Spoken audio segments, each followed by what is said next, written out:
Juízes, capítulo 6, verso 11 ao 13, diz assim a palavra de Deus: Então veio o anjo do Senhor e assentou-se debaixo do carvalho que está em Ofra, que pertencia a Joás, a Biesrita, e Gideão, seu filho, estava malhando trigo no lagar para o pôr a salvo dos midianitas.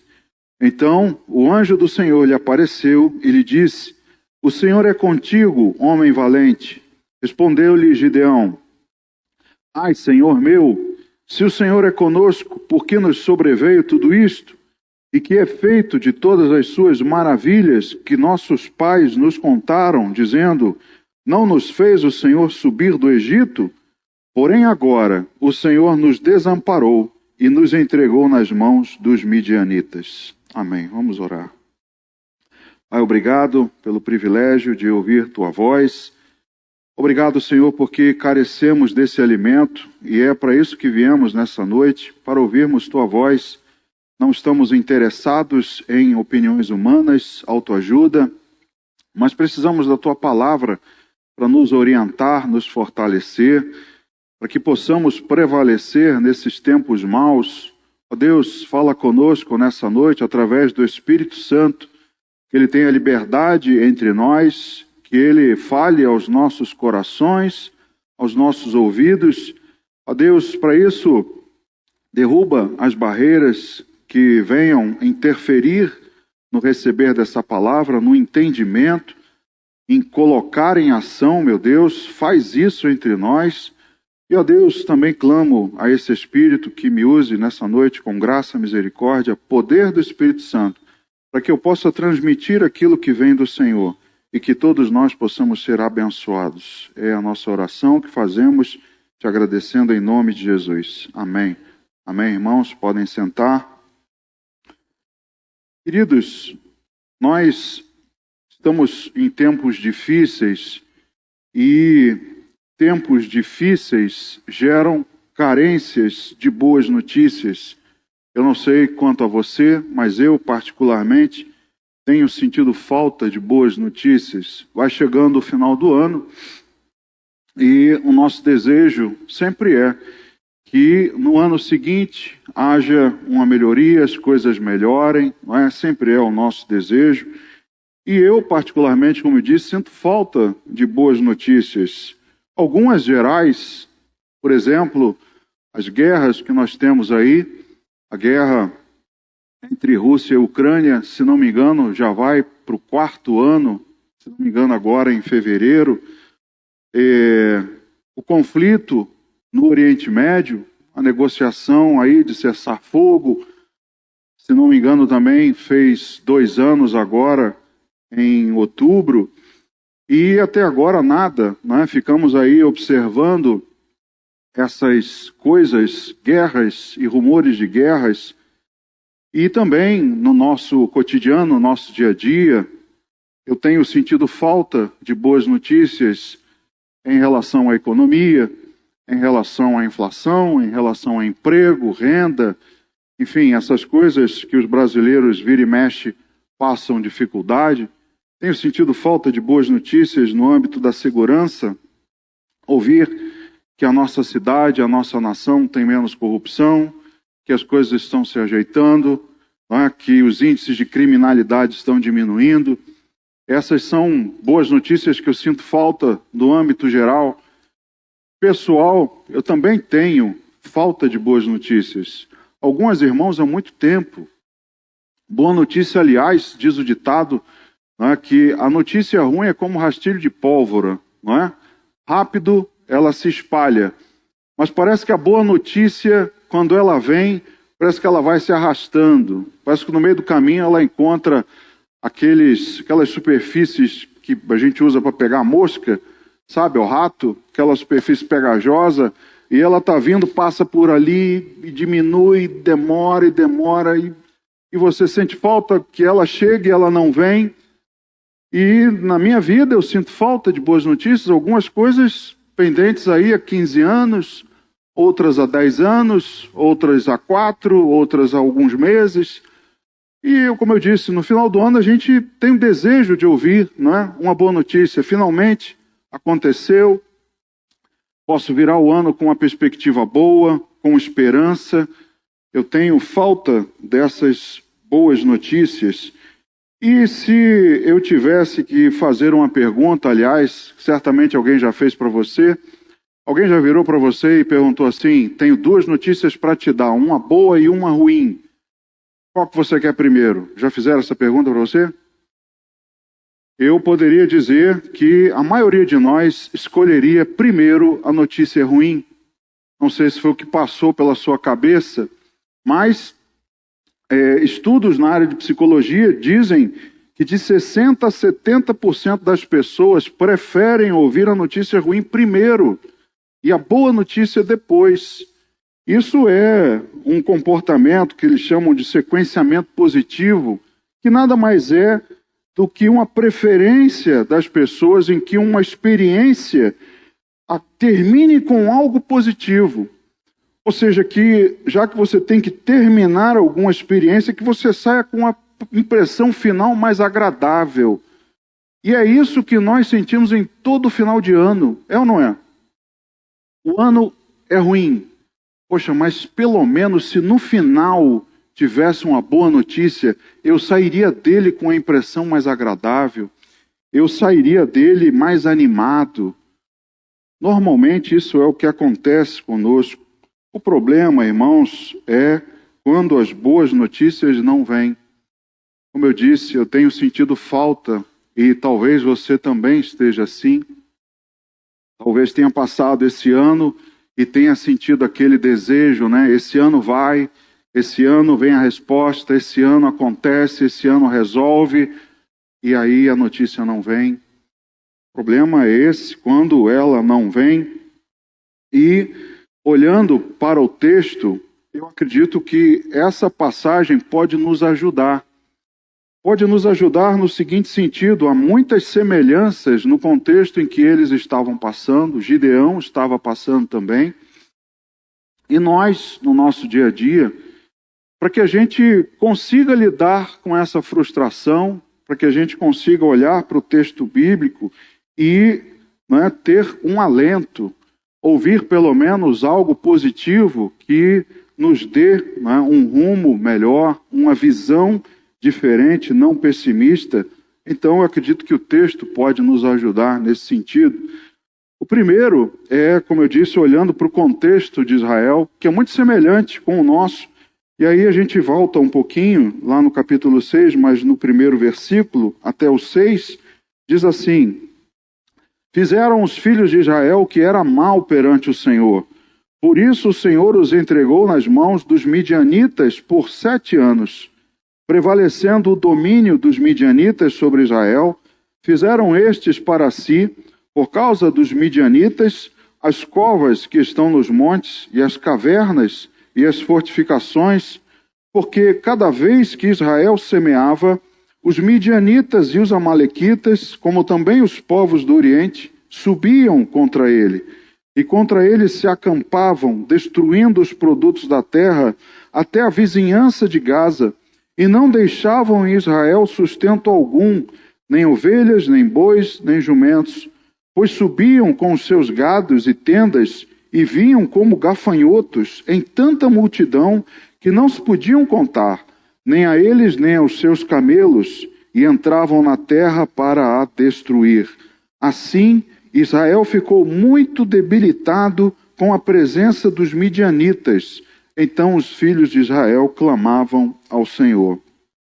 Olhando para esse contexto de Juízes capítulo 6 e olhando um pouco para a nossa vida, para o nosso contexto hoje, a gente viu aqui que havia opressão dos midianitas, havia opressão do inimigo, pessoas que não faziam parte do povo e que estavam ali como inimigos, como opressores. Aí eu te pergunto, irmãos, lembra um pouco a situação, principalmente do carioca, e talvez até da maior parte dos estados brasileiros? Temos opressão de inimigos, isso é fácil de constatar. Ano após ano, nós vemos o avanço de narcotráfico, avanço de milícias, avanço, né, de bandidos, do crime, antes contidos em um determinado lugar, depois já aumentando o seu domínio. Nós também estamos meio que como o povo de Israel, estamos também com midianitas nos oprimindo ao nosso redor. E o texto aqui diz que eles foram entregues por 7 anos. Quanto tempo a gente está aí nas mãos dos que estão aí nas sombras, mas tem os que estão na luz também. Tem midianitas opressores também, aí nos holofotes, na mídia, né, no governo, nos governos. Nós estamos também, irmãos, parecidos como o povo de Israel, oprimidos por midianitas. E essa opressão produziu o quê? Medo. Para fugir dos ataques, o povo se escondia. Aí o versículo 2, prevalecendo o domínio deles, o povo fez para si covas que estão nos montes e as cavernas e fortificações. Para que eles faziam isso? Para fugir dos ataques. Quando esses vinham, eles tinham que se esconder. Eles estavam, se enfiando em covas, cavernas, em buracos para se esconder dos opressores. Nós também estamos meio como eles. Nós talvez não estejamos em cavernas, mas estamos na nossa casa. Nós é que estamos dentro das fortificações, a nossa casa é cada vez mais uma fortificação, câmera de vigilância, grades, segurança e mais não sei o quê. Tudo isso porque estamos também meio que como eles. Estamos também nos escondendo e com medo. Estamos fugindo dos ataques. Se você está vendo cadeiras vazias hoje aqui, é um reflexo disso também. Domingo à noite, quinta-feira à noite, muita gente não vem à igreja por causa da opressão desses midianitas. Estão produzindo medo. E o que é que as pessoas estão fazendo? Estão ficando dentro das covas, dentro das suas fortificações e cavernas, porque estão também na mesma situação, fugindo dos ataques do inimigo. Nós também estamos semeando todos os dias.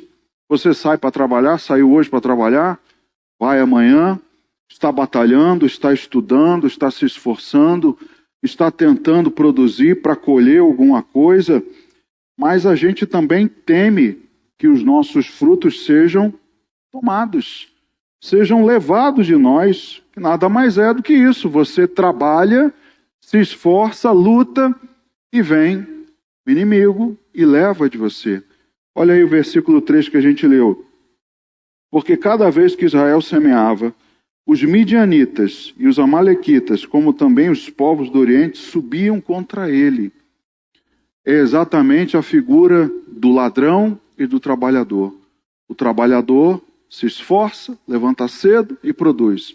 E o ladrão, como diz a Bíblia, vem para matar, roubar e destruir. Estamos também na mesma semelhança. Estamos semeando, lutando. O domínio da nossa cidade tem se alastrado, como eu disse, ano após ano, parece que o domínio deles vai avançando. Parece que há uma inoperância das nossas forças de segurança em reter esse avanço. Parece que ano após ano eles têm avançado e até com braços na política. Tem representantes deles lá na nossa Assembleia, aprovando leis para beneficiar eles, fazendo vista grossa para beneficiar eles, e nós que estamos trabalhando, lutando, que somos os que pagamos os impostos. Mas nós temos visto que o domínio deles tem se alastrado. Versículo 4 e 5. E contra eles se acampavam, destruindo os produtos da terra, até a vizinhança de Gaza, e não deixavam Israel sustento algum, nem ovelhas, nem bois, nem jumentos, pois subiam com seus gados e tendas, e vinham como gafanhotos em tanta multidão, que não podiam se contar, nem a eles, nem aos seus camelos, e entravam na terra para a destruir. Então o domínio deles estava também ali crescendo, e nós estamos numa situação parecida. Mas aqui, até esse momento, eu já posso ressaltar uma diferença crucial entre nós e eles. Talvez contra nós, porque a favor deles, o que diz o versículo que nós lemos é, lá no versículo 13, que eu li. Desculpa, não. Versículo 6. Israel ficou muito debilitado. E aí o que fizeram os filhos de Israel? Clamavam ao Senhor. Talvez aqui já seja, né, a primeira diferença entre nós e eles.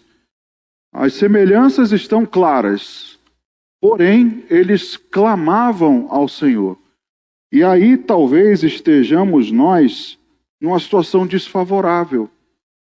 Porque enquanto nós deveríamos clamar com mais intensidade, no momento da dificuldade, no momento, né, da opressão, muitos de nós, muitos do povo de Deus não estão clamando.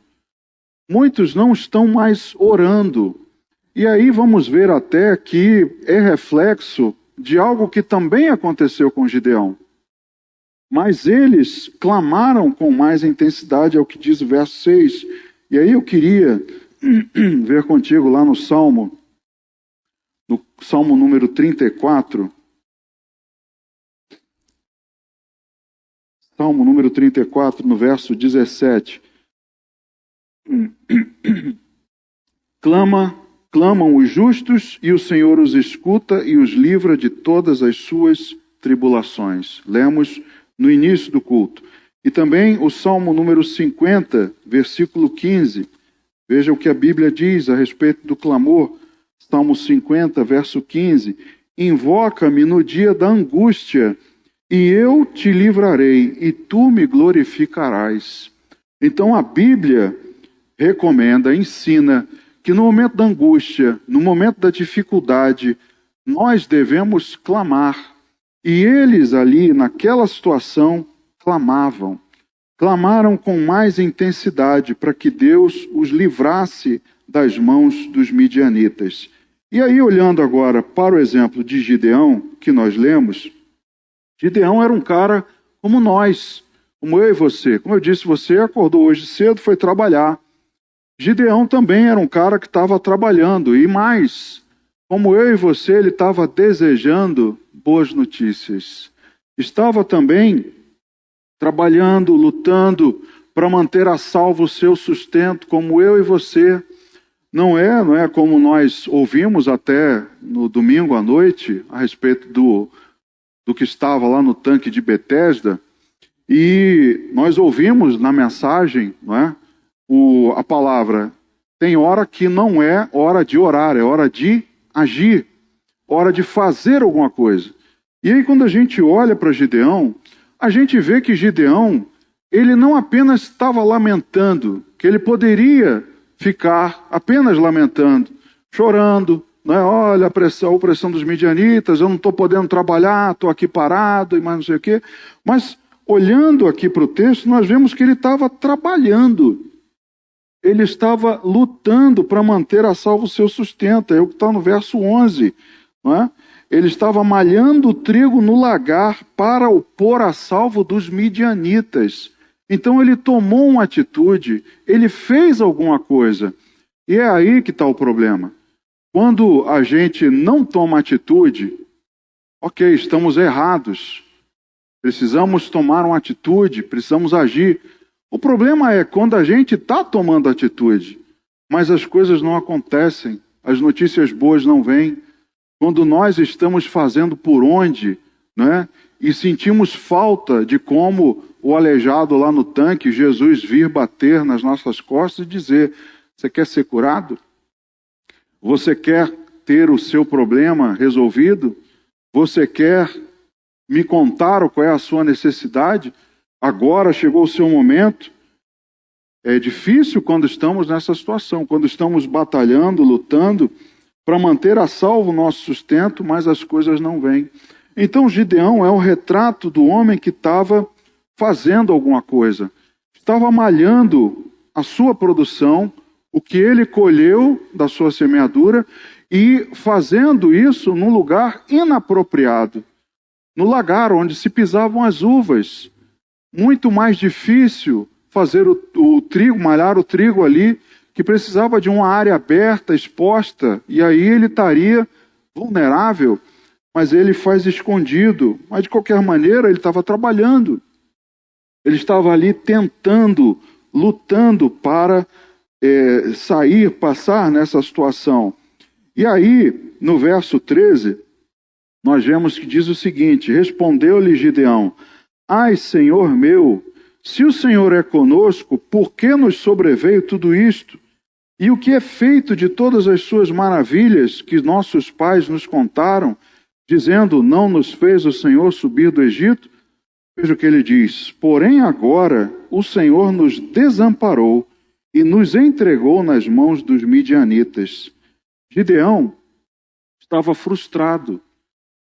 Essa talvez seja a maior razão de não clamarmos, ou de muitos de nós não clamarem mais a Deus, não clamarem com intensidade.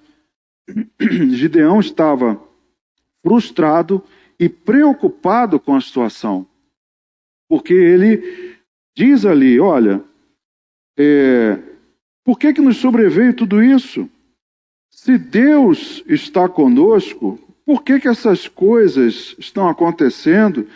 E o que é daquelas outras maravilhas que os nossos pais nos contavam? Da maneira poderosa como ele tirou o nosso povo do Egito? Parece que agora o Senhor nos desamparou e nos entregou nas mãos dos midianitas. Então, ele, como muitos de nós, estava frustrado e preocupado, tomando uma atitude, fazendo, batalhando, semeando, malhando trigo, mas com frustração no seu coração, com preocupação com a situação, necessitando, desejando boas notícias. Quando você olha para a conversa dele com o anjo do Senhor, que para mim é Cristo pré-encarnado, muitos acreditam, não é, que quando a Bíblia fala do anjo do Senhor, é Cristo pré-encarnado, tanto que no Novo Testamento, após a vinda de Jesus, você não vê mais menção ao anjo do Senhor, porque ele já encarnou, então não havia mais necessidade dele vir como um anjo, mas ali naquele momento, era Jesus estando ali uma conversa com ele, e ele revela a sua frustração. Ele estava se sentindo impotente diante daquela situação, e dizendo, olha, Senhor, aqui está a situação, o Senhor está vendo. Como é que, não é, eu posso ser um homem valente? Como é que Deus é comigo se eu estou nessa situação aqui? Olha, Senhor, eu estou precisando de uma boa notícia. Eu queria... O Senhor vai me dizer aí que eu estou livre disso agora? Talvez fosse esse o desejo de Gideão, né? Diante daquela situação, ele desejava que um Salvador aparecesse. Olha, o Senhor veio nos salvar? O Senhor veio nos livrar de tudo isso? É o que ele diz, olha aí o verso 15. E ele disse, Senhor meu, com que livrarei Israel? Eis que a minha família é a mais pobre em Manassés e eu o menor na casa do meu pai. Ele estava se sentindo impotente e não se via como alguém que pudesse contribuir. Ele estava na necessidade de um Salvador e ele estava na necessidade de uma boa notícia, assim como eu, assim como você. Ele então estava se sentindo, além de impotente, ele estava se sentindo desamparado, esgotado e incrédulo. Veja a que ponto chegou Gideão. É muito o retrato da igreja hoje, de muitos de nós é o retrato, porque muitos também estão se sentindo incrédulos. Parece que o Senhor nos abandonou nas mãos dos midianitas. É o que diz aí o verso 17. Ele respondeu, se agora achei mercê diante dos teus olhos, dá-me um sinal de que és tu, Senhor, que me falas. É mais incredulidade do que essa, irmão. alguém chega, né, e fala das coisas de Deus, diz para ele, né, vai nessa tua força, não te enviei eu, diz umas coisas tremendas para ele, mas ele naquele momento estava tão desamparado e incrédulo que ele nem crê que de fato era Deus. Ele fica assim, olha, prova aí para mim que é você mesmo. Mostra aí para mim, será que é você mesmo? Então, irmãos, tanto o contexto de Israel, naquele momento, se assemelha muito com o nosso.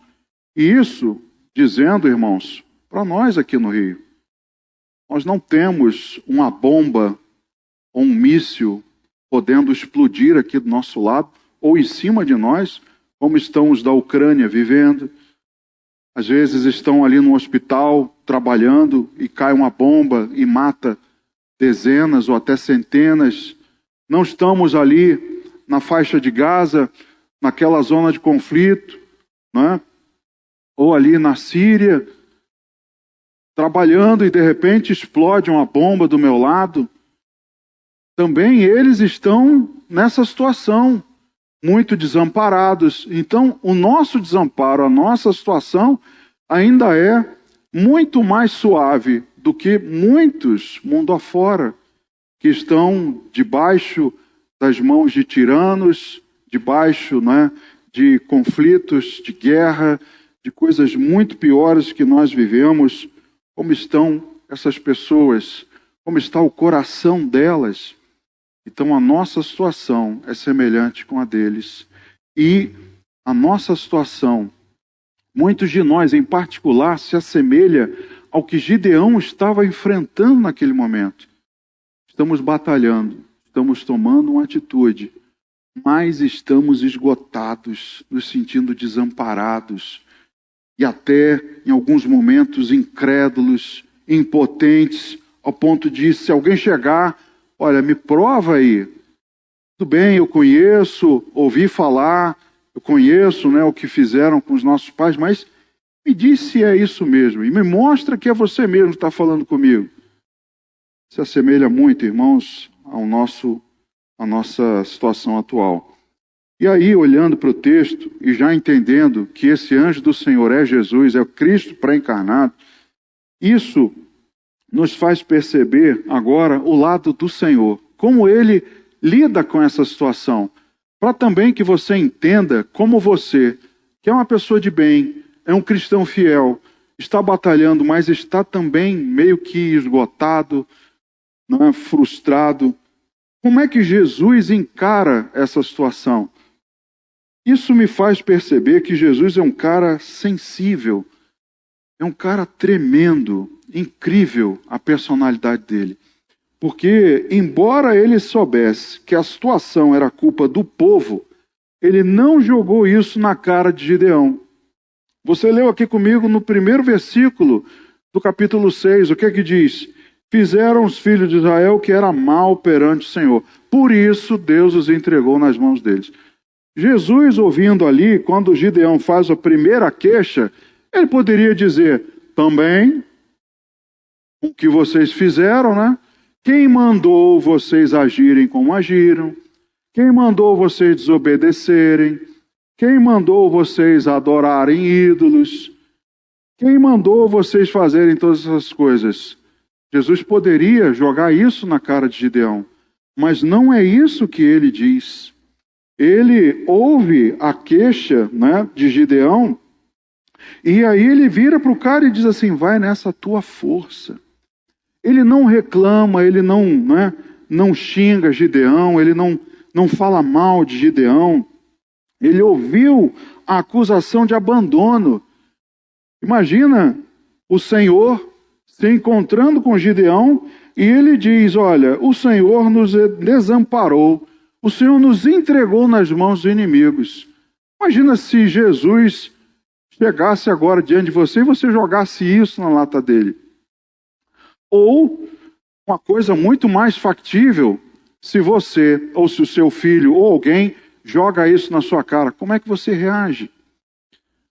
Como é que você diz? O que é que você responde? E Jesus ouviu a acusação de abandono, mas respondeu com encorajamento.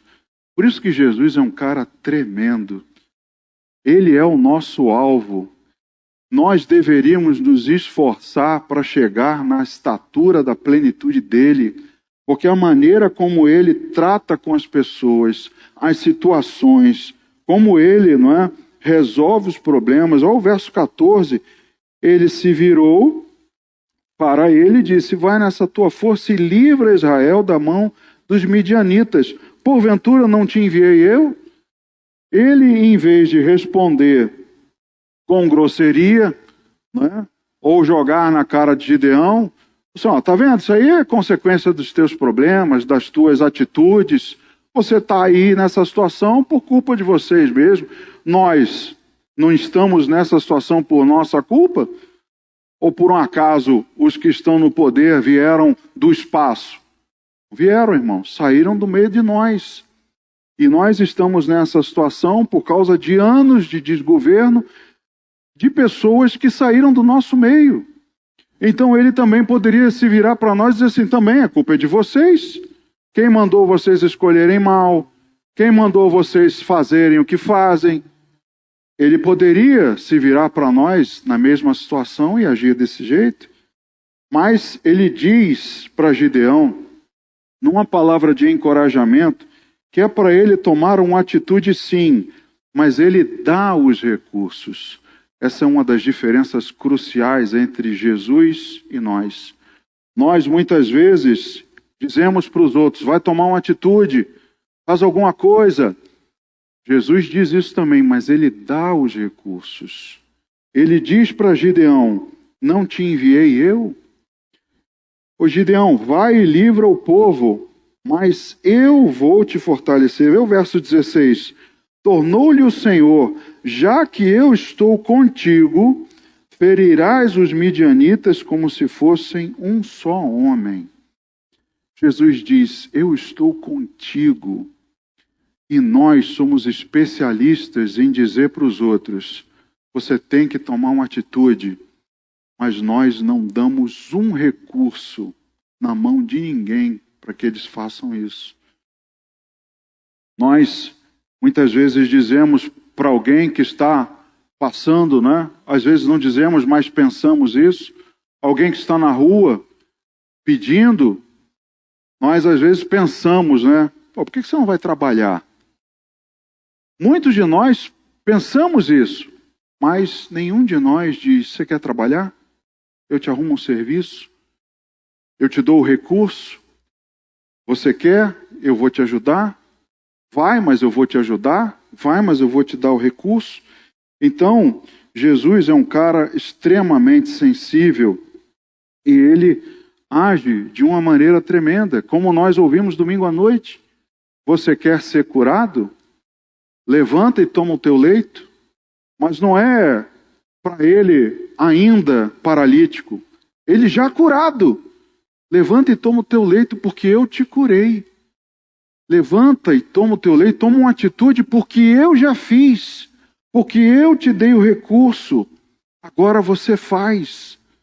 Então Jesus é um cara tremendo, porque diferente de nós, ele não nos acusa, ele não responde com grosseria, mas com doçura, com encorajamento, dando recurso, fazendo com que a gente perceba, e essa é a segunda diferença crucial entre nós e eles, é acreditarmos também que somos parte da solução. Para nós que estamos esperando as boas notícias, ainda que você esteja tomando uma atitude, tomar atitude não é tudo. Você também pode ser parte da solução. E é isso que Jesus diz a ele. Nós estamos no mesmo nível quanto a eles, na situação, na frustração, mas estaríamos dispostos a ouvir essa palavra? Será que estaríamos dispostos a ouvir: olha, eu vou te fortalecer, vai e resolve essa situação? Muitos de nós agiríamos como ele: eu sou o mais pobre na casa do meu pai, Bom, a casa do meu pai é a menor e eu sou o mais insignificante da casa dele. Então eu sou o resto do resto. Alguém vai fazer isso. Alguém vai cuidar da situação. E nós também fazemos assim, né, irmãos? Nós, principalmente no Rio, nós parece que estamos já com a nossa consciência cauterizada, porque quando olhamos para alguém precisando, passando por uma situação difícil, a gente faz de conta que não viu. Eu fico impressionado, às vezes eu vejo, né, nas redes sociais uns vídeos, às vezes aparecem, né, uns vídeos de assalto, e você vê a pessoa sendo assaltada e os outros passando do lado como se nada tivesse acontecendo. Não é que o cara visse e fugisse, não, é como se ele se faz de tonto. Ele passa assim e fala assim, eu vou fazer de conta que não estou vendo. Sabe aquele cara, né, aquela mãe grávida ou com criança no colo que entra no ônibus e o cara se finge lá de estar dormindo para não dar o lugar? Nós somos exatamente assim. Então, nós talvez não estivéssemos dispostos, não estejamos a ouvir essa palavra. Nós gostaríamos de ouvir assim, olha, alguém cuidou da situação. Veio um Salvador e cuidou de tudo. E aí, ano após ano, de vez em quando aparece alguém dizendo que vai cuidar da situação, alguém que vai resolver, e a gente coloca a confiança nesse cara, e esse cara nos engana e não resolve nada, muito pelo contrário, a situação piora, e assim nós vamos ano após ano. Então, talvez você seja grande parte da solução dos seus problemas. Essa talvez seja a primeira lição para nós essa noite. Talvez, irmãos, você seja a grande parte da solução do seu problema. Talvez você, ainda que não goste de ouvir isso, ainda que você esteja desejando que alguém resolva para você, ou que apareça a solução na sua frente, talvez você seja a grande parte da solução dos seus problemas. E Gideão creu que Deus era com ele. Ele, no momento, se tornou incrédulo. Olha, prova aí que é o Senhor mesmo, prova aí que essa palavra é verdadeira, é fiel, mas ele creu que Deus era com ele. E ele seria capacitado para isso. E é aí que começa, irmãos, já chegando para o nosso fim, começa também uma grande lição para nós. Porque eu e você, a igreja, ela foi capacitada. Você crê nisso? Está lá em Atos, capítulo 1, verso 8, palavras do Senhor Jesus para nós. Atos, capítulo 1, verso 8. O que o Senhor Jesus diz para a igreja: mas recebereis poder ao descer sobre vós o Espírito Santo, e sereis minhas testemunhas tanto em Jerusalém como em toda a Judéia e Samaria e até os confins da terra. Então, nós também fomos capacitados. Gideão recebeu capacitação de Deus para fazer. Mas nós, agora olhando para o nosso contexto, e a Bíblia diz que nós somos mais privilegiados porque eles não viram a concretização da promessa, mas nós cremos que Jesus já veio. Eles esperavam e nós já o tivemos. Ele já fez, já morreu por nós, já nos salvou, e a promessa é que ele nos capacitaria. Então, nós também fomos capacitados por Deus para sermos testemunhas. E aí, irmãos, é que vem a nossa semelhança com Gideão. Porque nós, assim como ele ansiava por uma boa notícia, e ele viu e ouviu do Senhor uma boa notícia.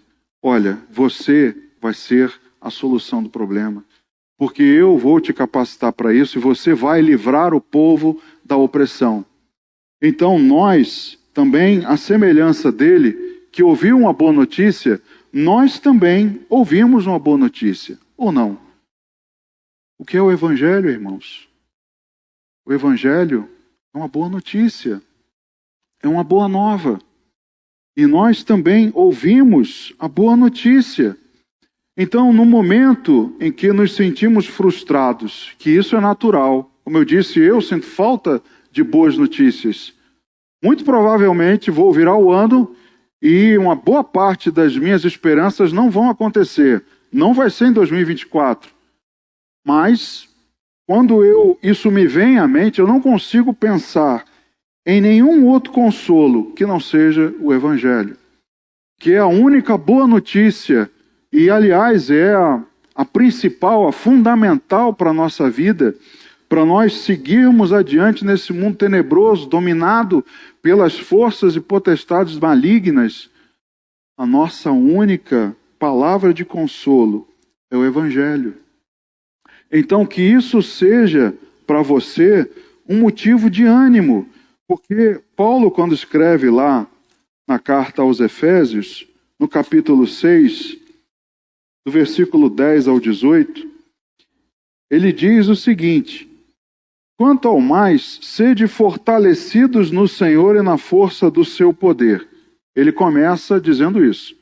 Olha, eu sei que a situação é difícil, eu sei que o contexto é de perseguição, isso nos dias de Paulo, ali para a igreja em Éfeso. Eu sei que o contexto é difícil, mas sede fortalecidos no Senhor e na força do seu poder. Essa era a palavra de ânimo que os cristãos tinham, por um contexto também muito pior do que o nosso. Então a palavra de ânimo é do Evangelho, porque no 11 em diante ele diz: revesti-vos de toda a armadura de Deus, para poderdes ficar firmes contra as ciladas do diabo.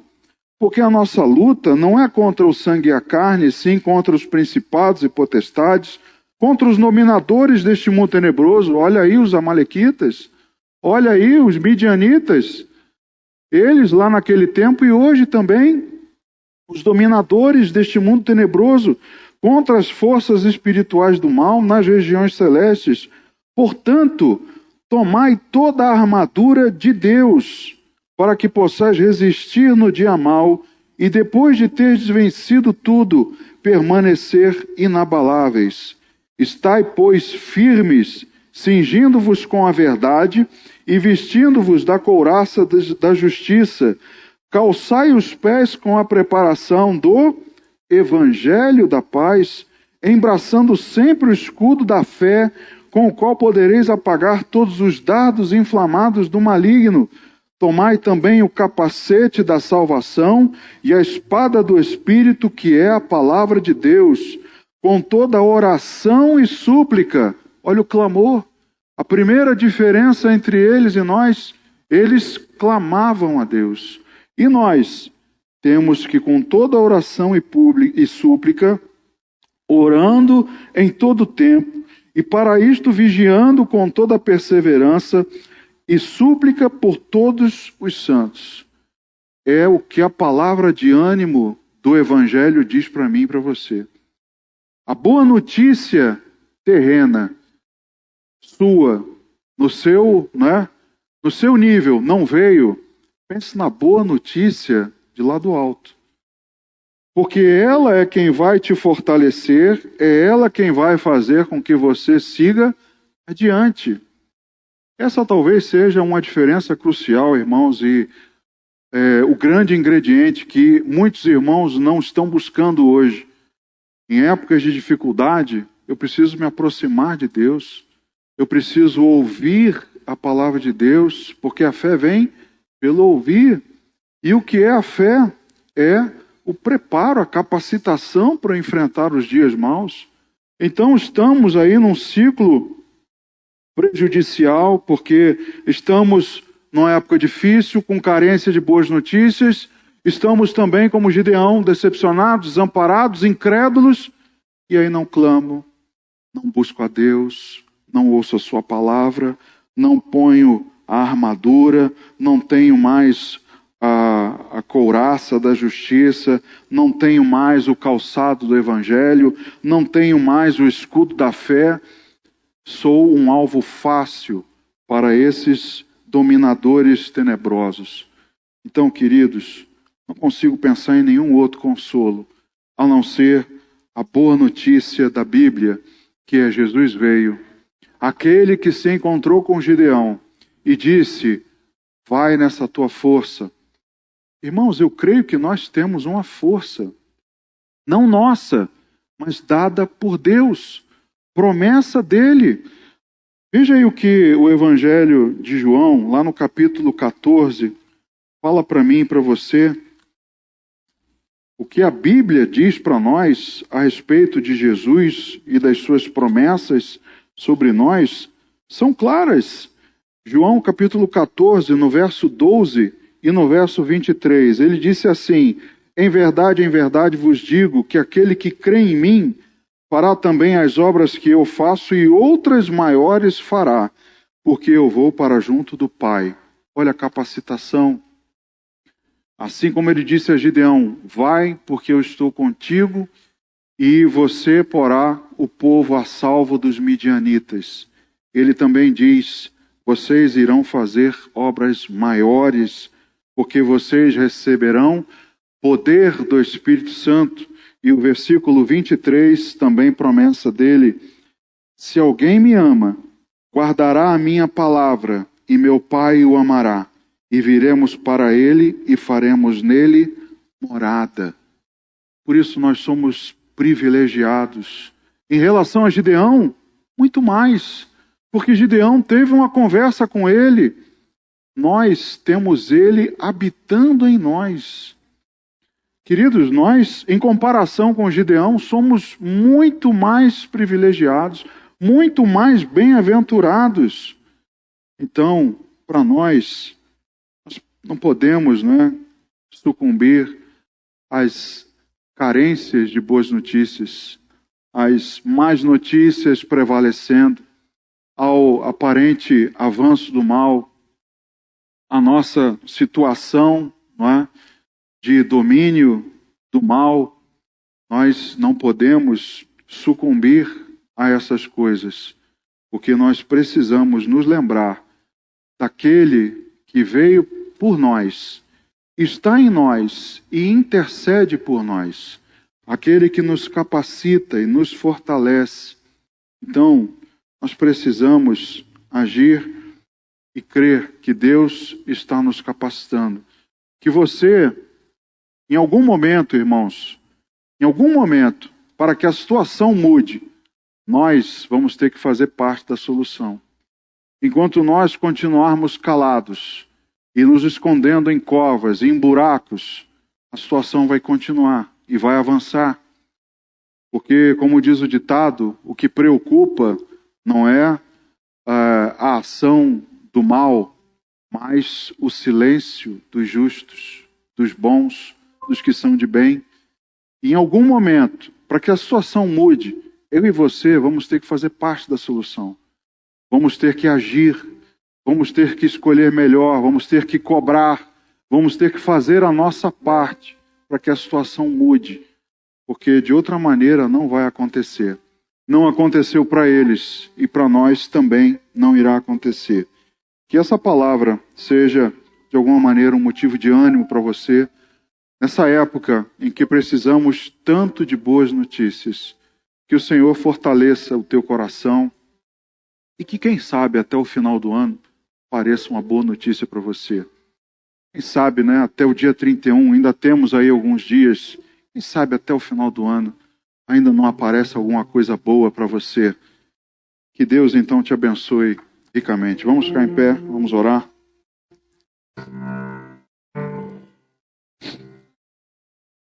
Ó Senhor, obrigado, Deus, pela tua palavra.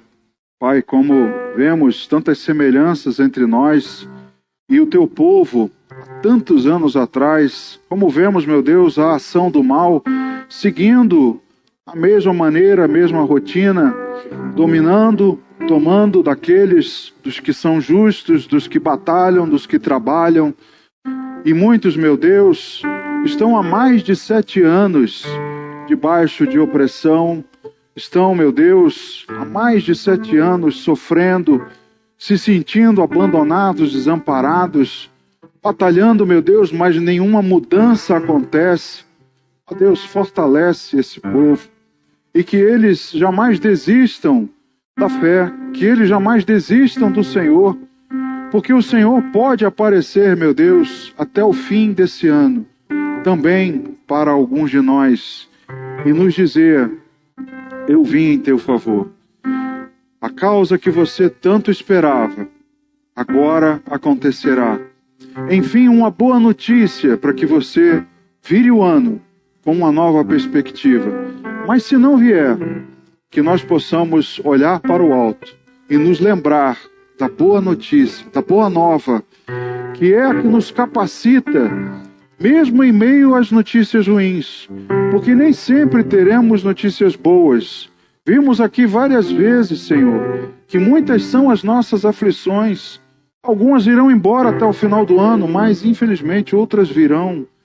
Então nós não vivemos pelo que vemos, mas vivemos por fé, porque queremos nos lembrar das promessas do Senhor, queremos ter a esperança viva em nosso coração, do Senhor nos guiando e nos lembrando das tuas doces palavras que habitam em nós.